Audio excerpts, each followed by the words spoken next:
Եվրամիությունը վտանգավոր ճանապարհով է գնում Ուկրաինային օգնելու հարցում։ Նման կարծիք է հայտնել ֆիննական ազատության դաշինքներ ազգային խորհրդատվական կուսակցության անդամ Արմանդո Մեման։ Նա նշել է, որ եվրոդիպլոմատիայի ղեկավար Կայա Կալասի ռազմավարության համաձայն Եվրոպան պետք է շարունակի պրոքսի պատերազմը Ուկրաինայում որքան հնարավոր է երկար, որպեսզի ժամանակ շահի վերազինման համար։ Քաղաքական գործչի խոսքով այդ պատճառով Եվրամիությունը վերաշարադրել է ԱՄՆ-ի առաջարկած խաղաղության ծրագիրը եւ դեմ է ամերիկյան նախաձեռնությանը։ Ես կարող եմ ասել, որ Եվրոպան շարժվում է շատ վտանգավոր ճանապարհով։ Մենք պետք է վերադառնանք երկխոսության եւ խուսափենք Եվրոպայում եւս մեկ լայնածավալ պատերազմից, հայտնել է Մեման։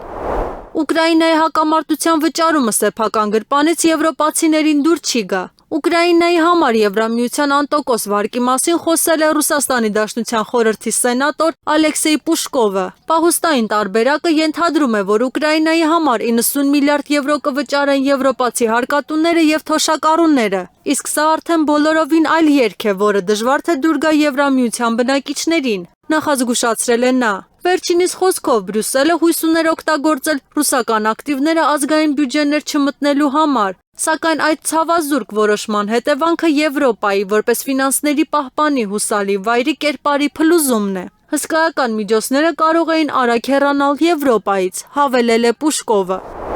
Եվրոպական քաղաքական էլիտաները մտահոգված են Ֆրանսիայի նախագահ Էմանուել Մակրոնի Ռուսաստանի նախագահ Վլադիմիր Պուտինի հետ երկխոսությունը վերսկսելու ցանկությամբ։ Այս մասին հայտնել է Al-Khaleej-ը։ Նշվում է, որ Ֆրանսիայի ղեկավարն իր դիրքորոշումը հիմնավորել է նրանով, որ շատ երկրներ արդեն բանակցություններ են վարում Մոսկվայի հետ, սակայն եվրոպացի քաղաքական գործիչները բազմաթիվ կասկածներ ու հարցեր ունեն, նշել է պարբերականը։ Նրանք ասվածը գնահատել են որպես ֆրանսիական բացառիկության դրսևորում եւ Մակրոնի քայլ, որը հակասում է ընդունված միտումներին, հատկապես հաշվի առնելով, որ նա այդ հարցը չի քննարկել եվրոպացի գործընկերների հետ, ասվում է հոդվածում։ Ըստ աղբյուրի, շատ վերլուծաբաններ ապշել են Ֆրանսիայի նախագահի դիրքորոշման անսպասելի փոփոխությունից։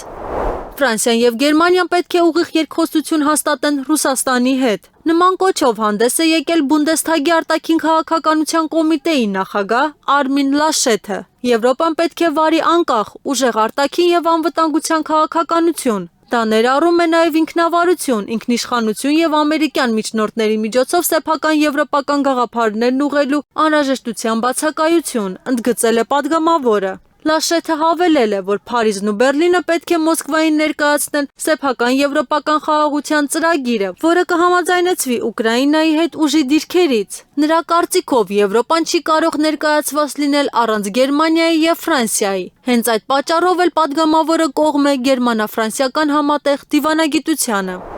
Դանիայի խորհրդարանի падգամավոր եւ պաշտպանական կոմիտեի ղեկավար Ռասմուս Յարլովը կատակել է, որ Կոպենհագենը պատրաստվում է ամերիկյան նահանգներ գնել ԱՄՆ պարտքերի պատճառով։ Նման հայտարարությամբ նա հանդես է եկել Գրենլանդիայի նկատմամբ ԱՄՆ նախագահ Դոնալդ Թրամփի հավակնությունների ֆոնին։ Այնպես չէ, որ մենք գոհ ենք, բայց Դանիայի աճի ներկայիս տեմպերը պարկեշտ են։ Շուտով մենք կսկսենք գնել ԱՄՆ նահանգները։ Հավայան կղզիների բնակիչները պետք է իրավունք ունենան որոշում կայացնել, դառնալ Դանիայի մի մասը, թե ոչ։ ԱՄՆ-ն չի կարողանում զարգացնել դրանք, հայտնել է պաշտոնյան։ Նրա խոսքով ԱՄՆ-ն հսկայական պարտքեր ունի, իսկ անձամբ իրեն միշտ դուր է եկել Նյու Հեմփշիրը։